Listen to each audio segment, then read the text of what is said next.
Okay, welcome back to another episode of Masters in Travel. Today, we're diving into one of the most powerful tools travel brands can leverage to connect with their audience, storytelling. So, joining me is Valerie Maru, the founder of Sarita, a company dedicated to helping travel brands craft authentic and engaging stories on social media. And we're going to discuss why storytelling is key to standing out in today's digital landscape. And Valerie's going to share just practical tips for creating content that truly resonates. I'm super excited about our conversation. So let's get started. Thank you, Valerie, for being on the podcast today. I'm so excited to hear your expertise, but also just kind of meet you in person. I feel like we circle each other on social media, but this is the first time we've been face to face, so to speak, digitally at least. Oh, thank you so much for having me. And I have to tell you, so many of my clients listen to your podcast. So when I got your invitation, I was so excited. And yeah, I love our topic for today. So yeah, really happy. That's so great to hear. And I love the fact that you're doing something for our industry and in our industry that so many people have questions about and so many people kind of just feel a little bit lost about. And so that's why this conversation I think is going to be super important and super tangible for what can I do better? How can this make a difference in my travel business? So it's going to be a great conversation.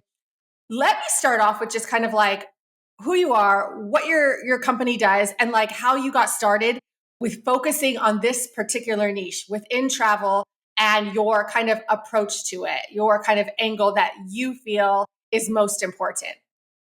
Okay. I mean, in terms of Sarita, so like you said, we're a social media marketing agency and we help our clients to create impactful social media strategies and content so that they can connect to their audience, build trust, and in time convert them from followers to clients. Our approach is very story driven because I've always loved stories. Like I'm a total bookworm. I feel like I've always been into storytelling, and the nature of travel is stories, right? Like the stories of the places you're going, the people you're meeting. Every hotel has a story. It's inherently a very visual and story driven industry. And if we look at the way social media marketing works now, I mean, for as long as it's worked, it's always been about stories, but especially I think since the pandemic, that's when I've seen the biggest shift. It used to be so much about just the pretty visuals, and that's what was telling the story. But now everyone is sort of craving authenticity, connecting to people. And so that's what we lead with. It's just massively changed. And it's all the content we're creating for our clients start seeing the best results are story driven and have some kind of face or story attached to it. Yeah. So that kind of is like the why, right? So the idea that what people are actually looking for and what they're actually looking to connect with is the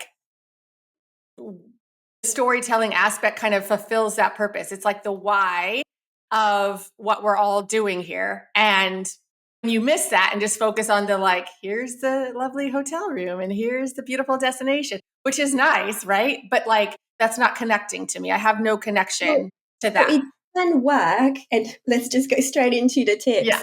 Okay, I'll give you two things. So I work with a number of social media agencies, of travel agencies, sorry.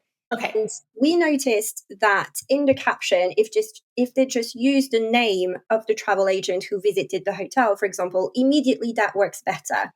And then even if you're not showing your face, but you want to do a room tour, you can still do a voiceover and you can say, okay, I'm X and I'm visiting this hotel and I was really, I don't know, looking forward to this, blah, blah, blah. Just giving a bit of a story like this, that in itself works really well and you can get conversions from it. So you can still talk about the same things you used to talk about. You just need to attach a face or a name or some kind of perspective that is more personal. That perspective can be, like I was saying, you just kind of talking about something that you're doing, something you are craving, something that's relatable to your audience, or talking to someone else like the hotel owner that's kind of explaining the story of how the hotel came to be and that sort of thing. So you can still talk about the same things. You just have to attach personality or personal element to it. Yes, 100%. I think that I notice that in my own consumption of social media, right? It's just kind of like what I'm drawn to or what stands out to me or what brands I like following or, whether I scroll past or whether I stop. It is really kind of like finding that opportunity for authentic connection. And I think you did mention that since the pandemic, that has been a big shift in the change. And like a lot of times if you were kind of like, hey, I used to do this and it works, and now I'm doing it and it does not work. What was that kind of like? How has consumers' expectations or your potential clients' expectations shifted and changed in recent years to kind of like want that more authentic approach to what they're seeing and what they're consuming on social media? I mean, okay, there was two things that happened, right? The pandemic meant everyone was locked at home. So inherently you wanted connection, you wanted other people, you wanted to hear what they were up to. But at the same time, TikTok absolutely exploded. And the way Mm. TikTok works, it's the opposite of Instagram. Instagram was so beautiful and curated, and TikTok was this mad place where people were just kind of, I mean, at first letting loose, right? I mean, Yeah. they still do to an extent now, but it's very different. And it's just, this seems to be the content people want to see. They don't want to see Yeah. the polished video, they want to see what you have to say. And I mean, one of those shifts as well, especially with this, is with the educational content. During the pandemic, we were doing a lot of 5 tips if you want to visit this place, or the best time to go to this, blah blah blah. That worked really well. No longer works. What people want now Mm. is what's not Googleable. They want to know your perspective, your personal opinion on the best time to visit this destination. And so that's, again, another way to kind of bring the personal in. And yeah, another big shift that came from the pandemic. Yeah, yeah, because I remember I was like 7 tips, 5 ways, three, it's all the things that we used to do. And you're Health news, 5 ways, what not to yeah, do, yeah, yeah, checklist. totally. Do you have anything that comes to mind with a client that you've worked with or somebody, that you've helped with their social media in terms of taking this idea of like, hey, let's shift to this storytelling approach and noticing kind of like the way that that approach has kind of transformed their brand's relationship with their audience? Like, wow, there used to be crickets and now people are actually interested in what I have to post and what I have to say. Do you kind of see that transformation with the brands and the companies that you work with? Yes, and I've had so many travel agencies saying, like, everyone is commenting on our social media and saying how That's much so they love great. it and how they love the content. And it starts with I mean, I would say this works especially well if you're a more established travel agency or travel agent and people Okay. know you. That's when I've Okay. seen the best results, because immediately the second you're going to put your face, it's going like Mm. somewhere on social media, immediately you're going to get more attention because they recognize you. So they're bound to pay attention to what you're saying. But then we do a lot of work around the way write the captions and also what you put in the carousels. Doesn't always have to be reels, by the way. It works. It doesn't even work for every travel agency in my experience, but some Yeah. of them it works, some of them it doesn't. But just showing a face, just speaking from your personal expertise and perspective, that in itself makes a massive difference. And it's fairly low lift. You just have to kind of forget about the way you used to do social media and think it's Yeah. more like, it's almost like a personal diary. You don't want to sound, I mean, it's difficult with luxury, right? Because like you want to make sure you attract a luxury traveler. But equally, if you're speaking in terms that are, if you're doing a marketing speak, it does not connect because it's not how people consume content. It's not going to get their attention. So it's really talking human to human and forgetting for a second about the marketing aspect and just really sharing your day to day, the trips that you're planning for your clients and the places you're going to, etc., in a more personal way. And you'll see a difference purely from doing that. Yeah. Yeah. Because I think that that is one of it becomes disconcerting, right? When travel advisors or travel agencies or what have you are taking the time to, put social media posts out there and then it's like crickets. Like, did my mom see it? Nobody saw this. Like, I don't understand the algorithm. Like, I literally poured effort into this and it got 2 likes. This seems disappointing and discouraging. And so the idea is, to take a look at that. I'm always a huge fan of, like, to your point of, yes, reels are the hot thing, but reels might not be the thing that connects best with your audience. And a lot of times it's really like the trial and error aspect of social media to find out what's going to connect with your audience and lean into that. It can be fine that, like, that agency over there or this advisor over there is, going viral with this type of reel or whatever. But if your audience is really responding to carousels or voiceovers or whatever the case may be, lean into that. Like that is actually the point. It really isn't about like, well, the trends say this, or it really is about what your audience responds to. And a lot of times we don't get that information until we try something and we get the feedback from our own audience and the people we want to connect with. What is working, what is resonating, and what's not. Exactly. You have to look at your numbers, look at what's generating conversations. Like, I think a lot of people approach it the wrong way as well and think, oh, how can I get more followers? Because when I have more followers, I'll have more engagement and then I'll have more conversions. But actually, the way the algorithm is and works is you have to get more engagement, which then gives you more reach, which then means you can get potentially more followers. So just focus on what is getting you comments, likes, saves, shares, this type of metric, and then the rest will follow. And also, you'll have a lot more fun, like when the comments are coming in and when people start, like you see they enjoy your content, it's very motivating to keep going. And I think just have a little bit more fun with it. I know at the end of the day, it's a marketing channel and it has to deliver results, but you're going to absolutely hate every second of it unless you find a way to connect with your audience and have some kind of relatability element, because that drives conversations. And you do that a lot with your reels. I've noticed as well. Like you'll say something, I'll be like, oh my God, me too. I think it was one about, I can't remember if that was on this page or the Masters in Travel, but you were talking about when you're an introvert and you go to a conference. And, oh my God, this is so me. I can so relate to it. And that can apply to travel, right? Like just doing those things like that is going to boost the engagement. And then you can start talking about all of those other topics that you want to cover and kind of keep on deepening that relationship with people. 100%. So I want people to make sure that they caught the most important thing that Valerie has said, is that your focus has to be on the engagement and not on growing the audience. The growing the audience comes from getting better engagement. That's the only way the algorithm will continue to show your content to not only the followers you have, but also like to new audiences. And so focusing on engagement is the thing that should be our focus, and also the thing that comes first. It's like the foundation, and not worrying about how to expand our audience and grow. It doesn't matter if there's, 100 followers, 10,000 followers, 100,000 followers.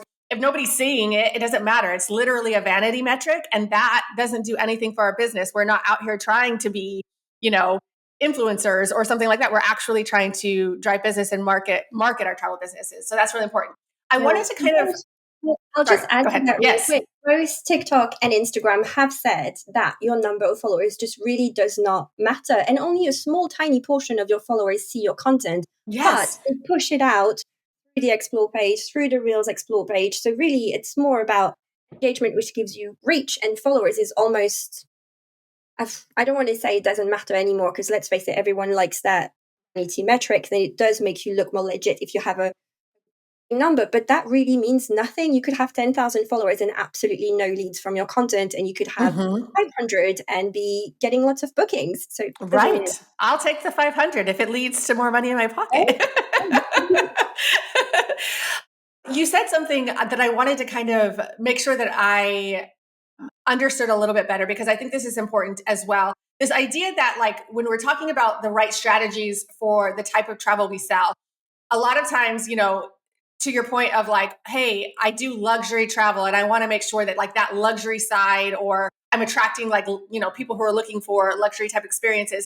Is there a different kind of like technique or way that we approach it when you're selling luxury travel versus like adventure travel or something like that? Is there anything that you have to think through or consider when you're deciding, hey, what type of content am I going to put out there that is going to work well on social media and be engaging? I mean, it all starts with the audience. One of the things that I do is every single client we sign is, who is the target audience? What are their goals, problems, pain points? Do you have any reviews so I can see how they articulate it? What do they care about? So luxury traveler is going to want very different things. They're going to want exclusivity. They're going to want privacy, something that no one else is doing, something they can brag about. There's different types of luxury. So I don't want to like generalize everything, but it's going to be different from an adventure traveler or someone who's a family traveler. Like they want very different things. So it's just keeping this in mind And whenever possible, reuse the wording that they're using to describe what Yes. they want. I have Yes. noticed this cuts through the noise so much better than if you try and put a marketing spin or make it sound a certain way. Just reuse the way they're describing what they're wanting or what they're struggling with. 100%. I love that tip. I love that tip. That's super helpful. And it really works. What I try and tell advisors is number one, you have to kind of first take a look at, like, say whatever your brand is, and kind of like if you have, 3 brand words or whatever, make sure that the feedback you're getting, the testimonials you're getting, matches the type of brand that you're trying to create. When it does match, and when kind of like you're hearing back what you're hoping that people like experience, and those two things match, then you have gold at your fingertips, because like the feedback that you give, I literally have a running document of just like when I get testimonials or when they get sent emails when they return home, what mattered, what stood out, what like the types of phrases that they use. Being able to just take that and then flip it and work that into your copy and to how you're marketing is super. Like, that's the thing that people are like, oh, wow, she read my mind. Oh, wow, like that really resonates with Exactly. me. It's the key to all of it. It's super easy too if you just listen to what people are telling you. Exactly. The information is there. You can find it. Just ask for the reviews. Don't forget the reviews. Yes, Or yes, if you yes. want to talk about a hotel, for example, like you can do that with any hotels that you're looking to, send people to. You can look at their reviews on TripAdvisor and wherever. I mean, if it's a luxury hotel, you can see the people who stay there likely have a similar budget. So see what it is that they were emphasizing, the words, etc. So there are ways to get this information. Always get it from your client first, and then if you can't, Yeah. like, get clever, you can find it online. Yes, yes, yes, yes. Use whatever is available to you to get the job done. You mentioned this a little bit. So there are obviously different platforms that we use for social media. We don't have to be on all of them. I always say, like, pick what you're going to actually do and enjoy, and also where your ideal client is. But when we think about the different options that we have for using social media as a marketing vehicle, Instagram, TikTok, LinkedIn, Pinterest, what have you, are there different approaches across the different platforms? Like, can you do the same thing on Instagram that you do on TikTok, that you do on Facebook? Or is there kind of like a way to, like, you're using this content, but it comes across different on different platforms? What's your approach there? I mean, ideally, you tailor it to each platform and you have different content on each platform. Even if you take just TikTok and Instagram, for example, TikTok is so focused on keywords. And so ideally, you should be creating Mm. content based on what people are searching for so that you can be found. Because the aim is not so much to create a community on TikTok, it's really more to get in front of more people, to brand awareness.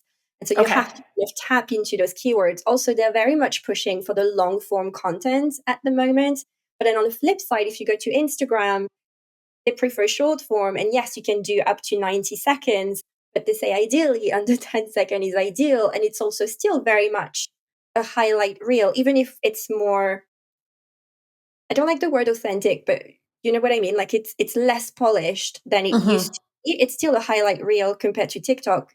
That's more like you're FaceTiming your friend and telling them about something that's just happened. Like that's the vibe on TikTok, and it's going to be a little bit different on Instagram because people still want to see pretty things. They just don't really care Yeah. about presets and it being so like polished as it was before. So ideally, yes, you have to change it.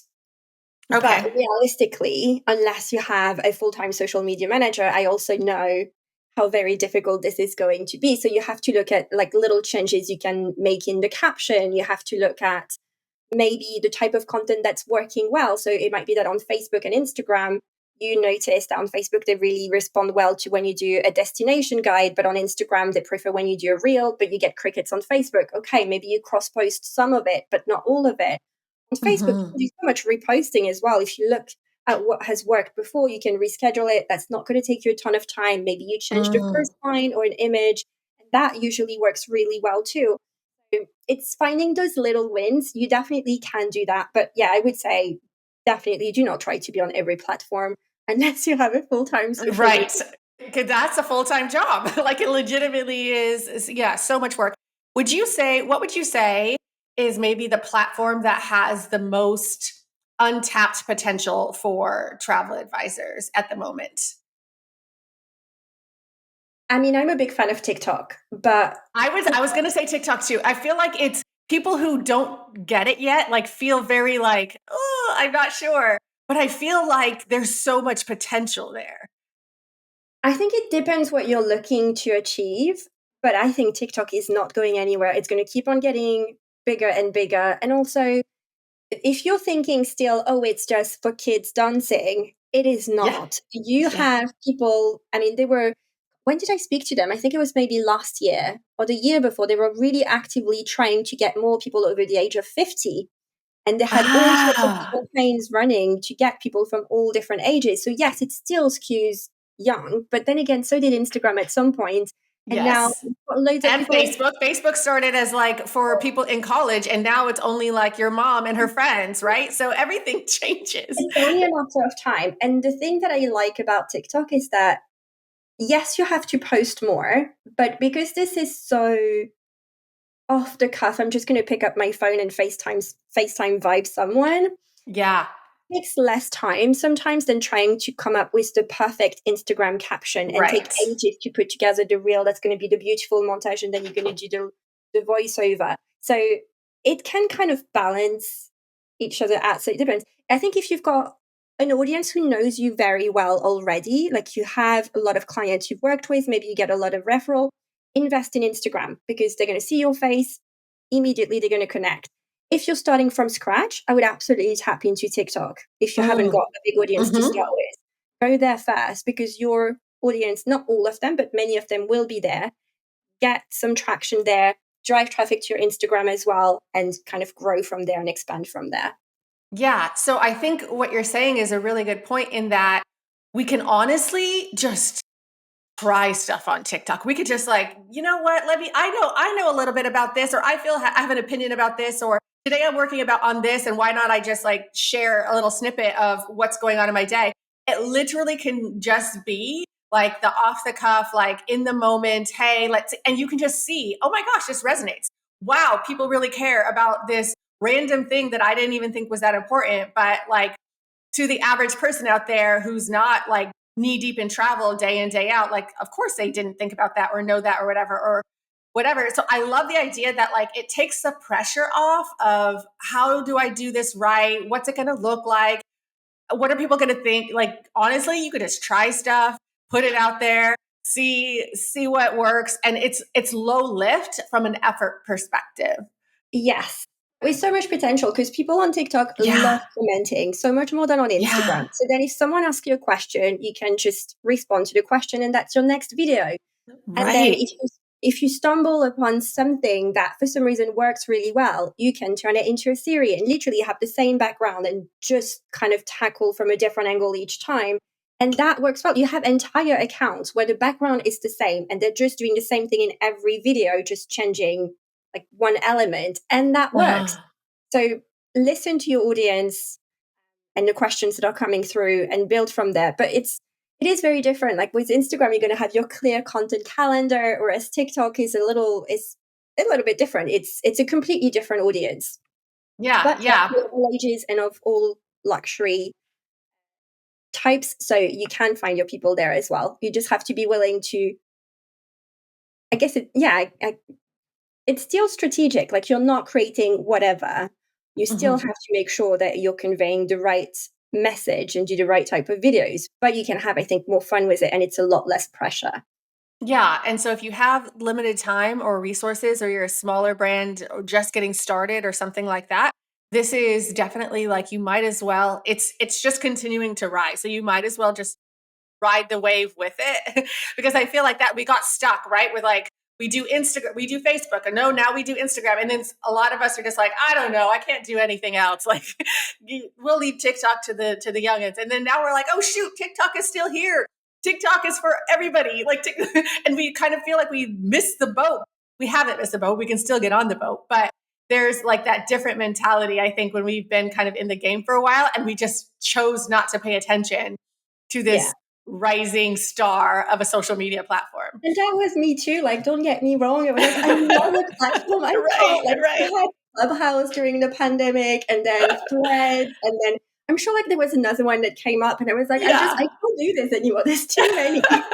Exactly. Then Exactly. you see the potential. You see the potential, and I see the way that I consume it as well. And it's really, I mean, at least my feed is a lot of business and a lot of travel type of videos. And so I can see so many ways that businesses would be able to use it, but it's still massively underused. Like I don't get a lot Yeah. of clients who ask for this one.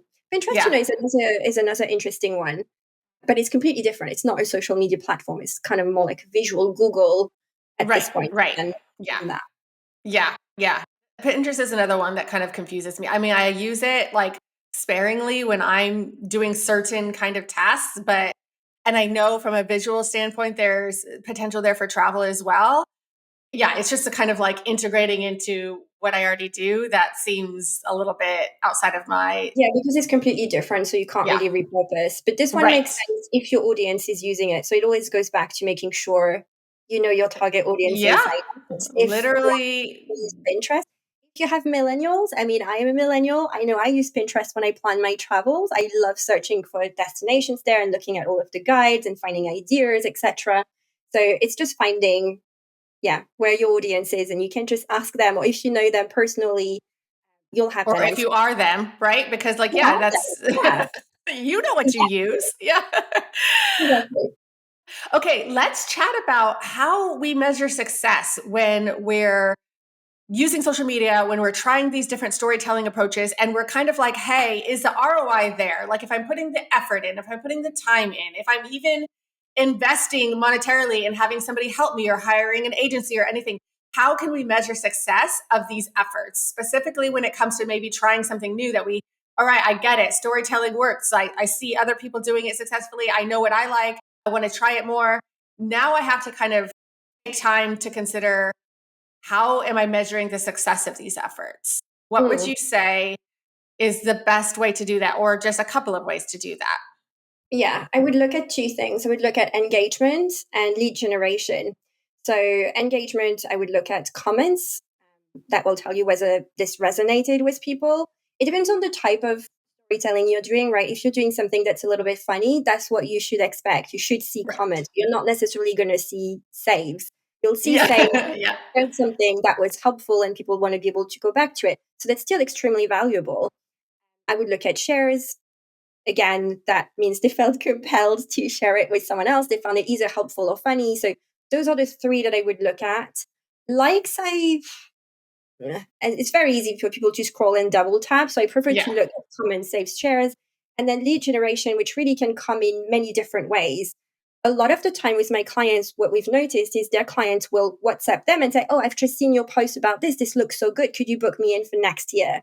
For me, Mm. I consider this a win. It might not have come from social Hmm. paths, like that might be someone they've met another way, but this sort of content that they were like, "I love it. This is what I want to do," and they came to book the trip. So look at your WhatsApp messages. It doesn't necessarily come from direct messages, although it could. It could be referrals, anything like this. Right. And I always tell other advisors as well, like I think that if I'm falling on one side or the other, social media in terms of like all the things that I'm doing for marketing, because I think you can't just have a one-pronged approach to marketing. There's all different levels and there's all different like ways people go deeper with you, right? But like social media often is like the top of the funnel. And Mhm. then maybe it's like our email marketing and it just kind of like, when do we convert? And sometimes it is just that. But from a brand awareness perspective, I think that there's nothing else like Mhm. it for brand awareness, right? We have the opportunity to get in front of our ideal clients multiple times a day in the way that where their attention already is. We're not trying to say, hey, take your attention from here and put it over here. No, it's like they're already on the apps, they're already scrolling. Are we going to be part of what it is they're consuming or are we not? And so brand awareness is such a huge thing.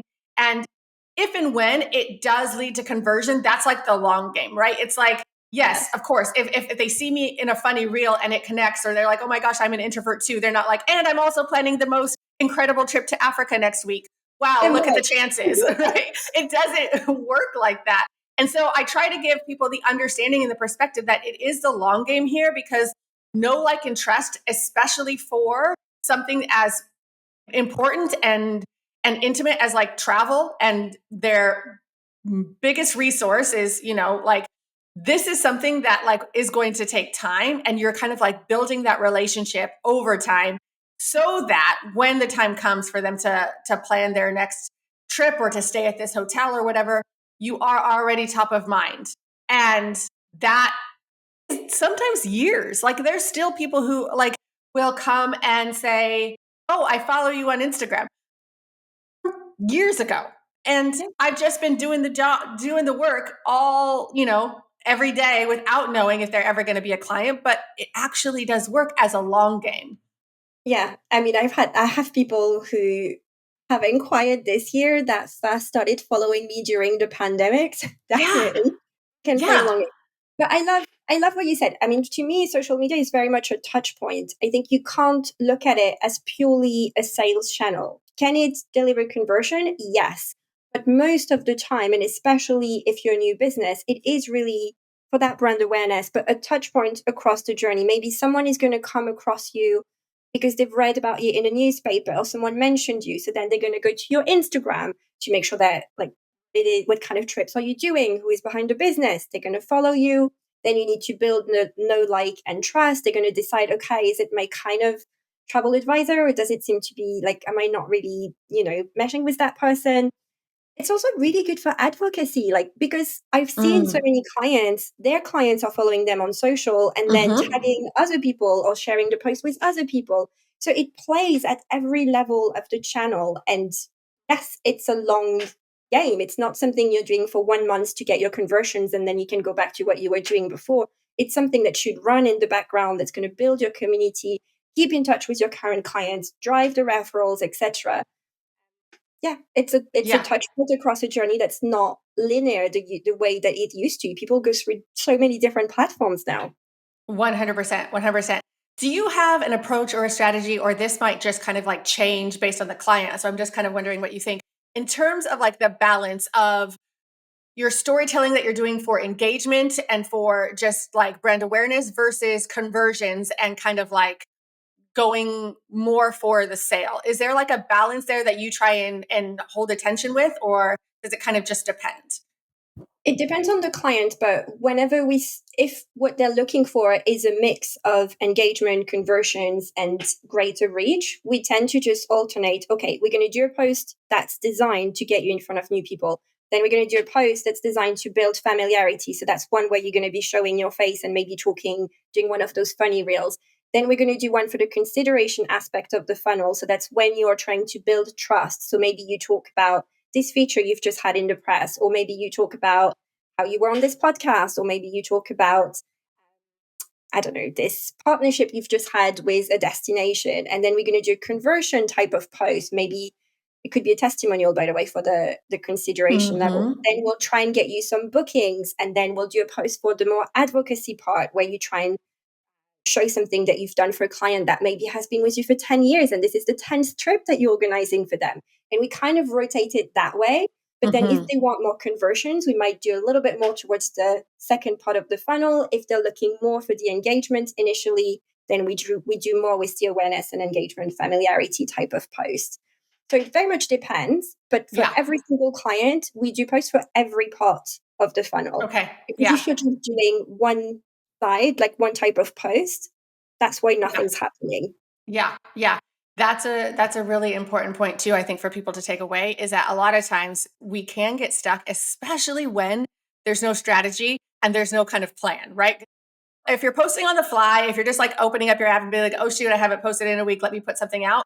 What you'll tend to do is post the same type of post over and over and over again. And you're not hitting those other points. And so you're never getting the opportunity to see advocacy or like those other buckets or whatever it is that you call them. And so with the strategy part of it is really kind of thinking through, here's all the different ways my post can be effective and the different like ways that they can connect with people. And so I got to rotate through all of them because people are at different points of their journey with us, and they have to, some people are just getting to know us. Some people have been here for 5 years. Some people Yeah. are just like on the fence and, like this. So there has to be posts for every person at whatever stage they are in the journey.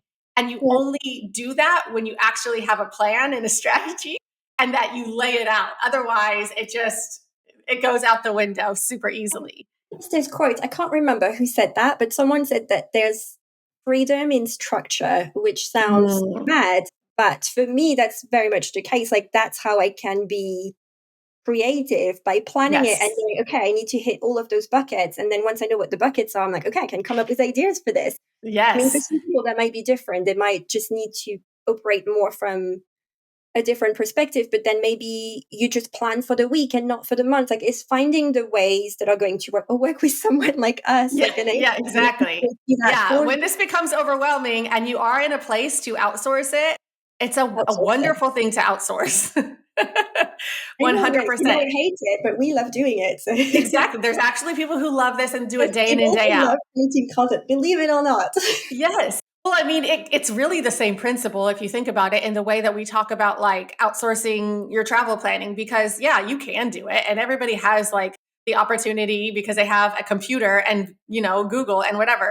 You can spend your hours researching and putting together the most perfectly detailed, seamless experience. And if you love it and if you have the time for it, by all means, be our guest. If you're Yeah. just going to wing it and show up in Italy without a plan, that Good luck. I don't know, the outcome there just might not be what you're hoping it to be. And so you might want to consider, so kind of like that same principle and the same, thought process when we get to the point in our businesses as advisors that we're looking at, hey, how do become more effective in our marketing efforts? And what can we outsource to people who have the expertise and the time and the desire to make it amazing? It's a great thing to consider in terms of outsourcing. So I know that you, as you're on these platforms and you're scrolling, and I'm sure that like part of your audience is people in the travel industry and people who kind of like do what we do. Talk to me about some of the common mistakes that you see. And one of them is probably what we just mentioned, just kind of like you're singing one note. All of your content has one note and you don't, vary. But are there any kind of other mistakes that you see pretty often when it comes to storytelling on social media? Yes, I prepared a list. Okay. Give it I to us. came Give it to prepared. us. I did a People little need to scroll and I know. was like, let's give you something good. I've looked a lot at videos because I feel like Yeah. this is really the way where it's going. But so some of those mistakes are going to be if you're reading from a script. Now, I'm Mm. all for scripting your videos because it takes the paralysis of facing a camera and be like, what Yeah. do I say? Yeah, yeah, yeah.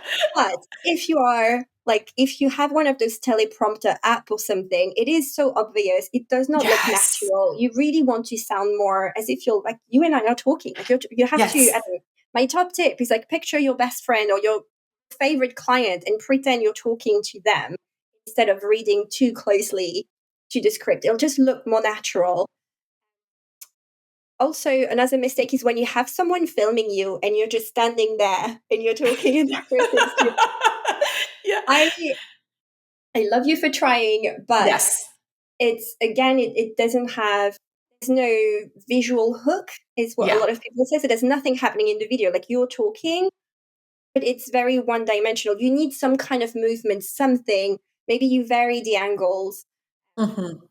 Another one is when you're rambling, you can cut down a little bit. Don't forget that on Instagram in particular, the shorter the better. Or when it's just one long take, for example, say you do a hotel room tour and it's the entire time of you moving with your phone like this, you can edit it down and immediately it's going to look more happening, more dynamic because you're going to have lots of different angles and you can still talk at the same time. Just Yeah. cut little tiny little bits. It's super easy. It's going to make your video shorter and you'll just look more compelling and interesting. Forgetting to do subtitles, always have subtitles. Not everyone watches their Instagram stories, their Instagram reels or videos with the sound on. So no matter where you're posting, whether it's a reel, a story, or you're doing a carousel with videos, make sure you put subtitles there so that people can see. Otherwise, if they don't have the sound on, they're just going to scroll past. And that would be a shame if you've invested time in creating Yes. this. Yes. Let's see how I'm doing. I've kind of been going through that list. Yeah, okay, those were my main ones. Those are all really good because I think that until somebody points out and sometimes we instinctively know this, again going back to kind of like what we do on social media and what we're drawn to, but a lot of times it's not that comfortable, or people are new to it, like being in front of camera or something. And so they're just like, oh, okay, I'm going to do it. But, and they do it. But it's just kind of like the fix for these things are super easy. And it's just going to make the outcome for you so much more successful. So to your point of scripts, yes, I 100, like it's so obvious when somebody's reading like word for word from like what's on their computer screen. I always say, because I like to have like, sometimes I will just go super off the cuff and just be like, yeah, that's great. That's good enough. But other times I'll have an outline and I'll make sure that I'm comfortable with what it is I want to say. And then force myself to just say it as if I'm talking, to your point of like talking to a friend or talking to somebody you're really comfortable with. And I do, depending, it might be a couple of takes until I'm like, okay, I feel comfortable with that one. But when I look back at it, it's always more engaging to have me talking authentically and not reading, even though I might like, that might be my comfort blanket. Like, this is exactly what I want to say. I don't want to mess it up. I don't want to forget. It's fine if it's not perfect, if it's more authentic. It just will connect better with people to have that authenticity of you just speaking. And so write out a script if you must, but don't read it. Figure out bullet points and then just talk from your heart of what you already know, because most likely you are speaking about something you actually know about. So don't feel like you have to say it perfectly. Just say it and it's going to be good enough. So that's a really good one. And then yes, the statue is movement is so important. And so bringing somebody along, like into the video, like they're following you walking down the street or they're with you as you're making coffee, just lets them feel like, oh, I'm just like there with them. I'm like kind of like in their world versus like, hello. So that's always an easy one, but easy to kind of get messed up. I will say, like, I'm not trying to make fun or anything. Genuinely, when I first started doing videos, it took me 500 takes not even seriously. The first time. Like, it took me so long to get people on camera. Also, it's not for everybody. So I work with a lot of agencies that are going to have different people, and not all of them want to be on camera. So I know I've spoken about videos here. What I will say is that it's not essential. You can do it maybe with photos instead, or maybe you do a voiceover. This way you're not being recorded talking. Try different ways that work for you and that you find work for your audience. Because video is where I think it's going, but like if you're hating it, people will be able to tell. So give it a go. And if it's really not for you, there are solutions and ways. Find other ways. 100%. Yeah, the voiceover is always a good one, because then you can do different takes and not feel like the pressure of like yourself on camera, and how that's not comfortable for everyone. And it is something like, it's probably more comfortable for me. So I'm just like, oh yeah, you just do it. Like, you just stand there with your phone or walk with your phone or set up a tripod in the middle of, in a lobby and don't get right. I do. I need to do this. Okay, give me all the tips. I need to do this next. Like a lot of the times, and especially I guess I'm blessed. It was funny because last week we had a retreat and we were in Santa Monica for the retreat, and we had a photographer come and they were taking photos and like doing everything. And it's so normal in LA. Like over there is an influencer, with a whole light on top of her food. And then over there is somebody who's probably an actor. And so it's so normal. Like people don't even look over at you for having a whole setup and doing a photo shoot and everything. And so I live in Southern California. I'm probably more used to that just being everybody when they're out in public, that like nobody actually would ever look at you twice. It's like where they film influencers in the wild, because there's so many in the wild. Instagram account, by the way. Yeah.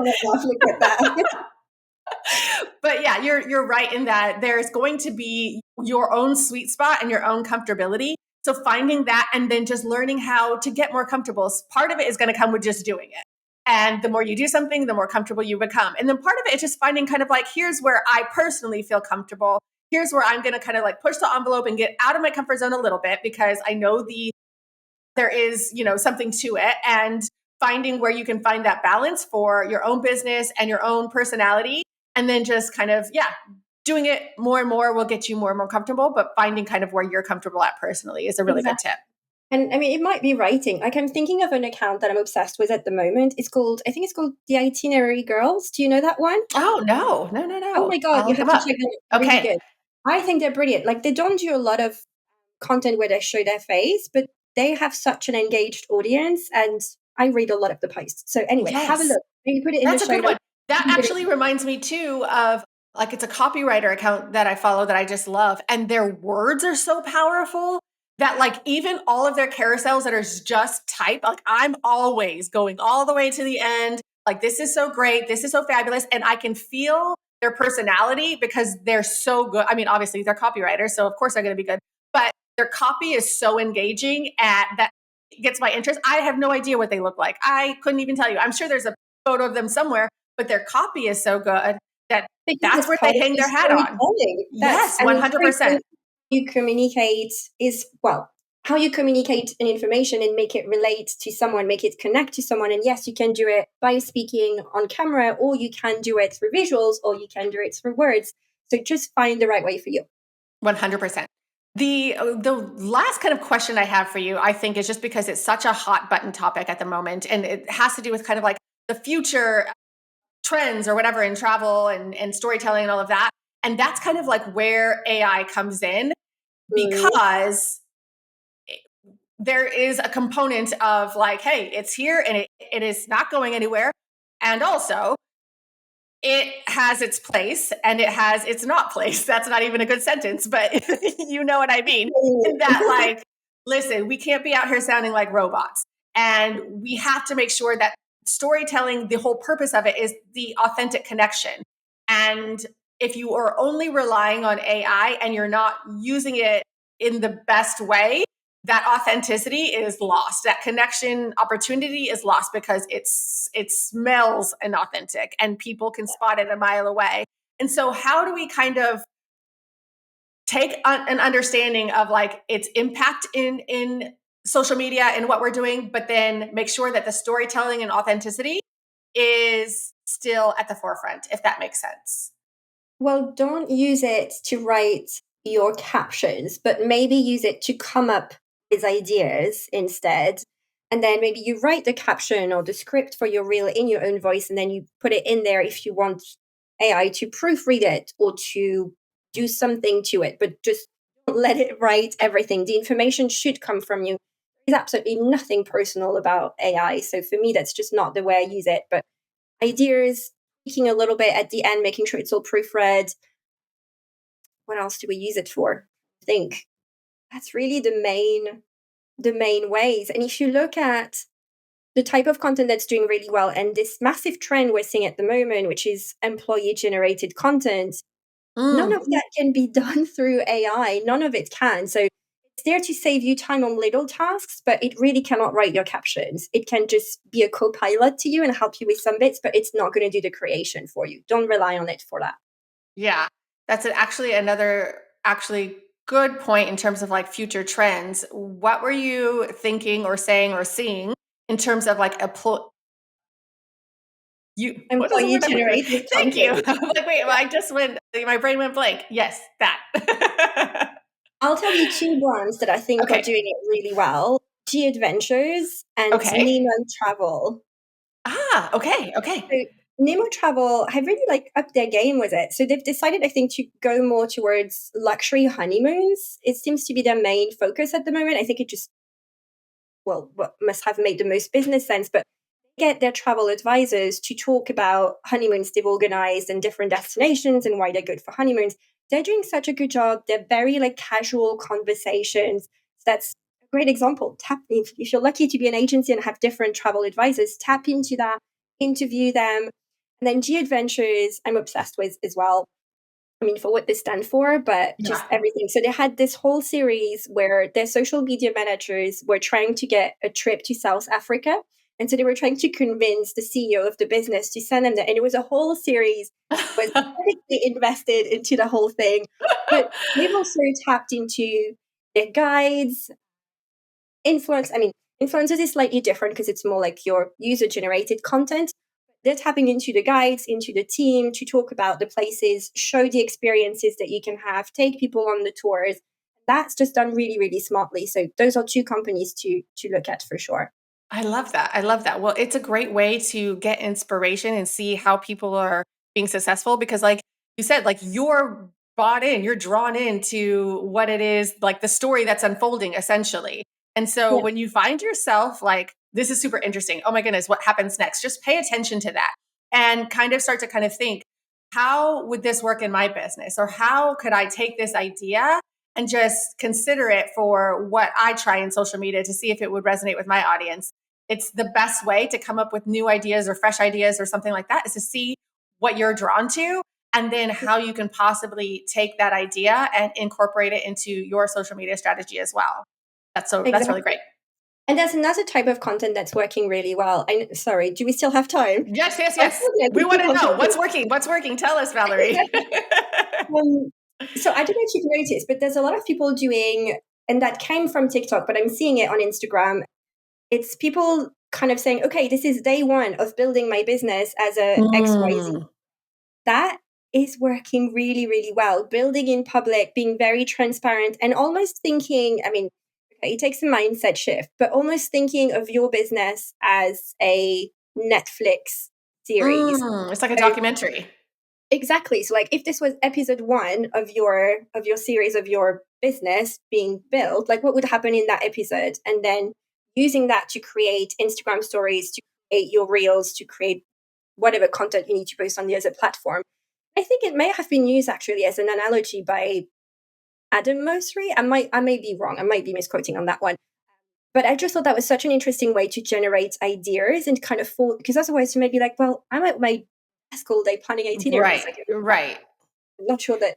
But if you think about it, if you remove yourself from the equation and think, okay, this is a Netflix series, what is happening as I'm building this business? Am I dealing with a supplier? Am I doing this? Then you look at everything as a content opportunity, and suddenly it's more story driven, and people want to root for you, especially if you have a strong purpose. I find people rally behind what you believe in, and they're like, this is awesome, I love what you're building, I want to follow along, let me introduce you to this person, etc. And that is working really, really well.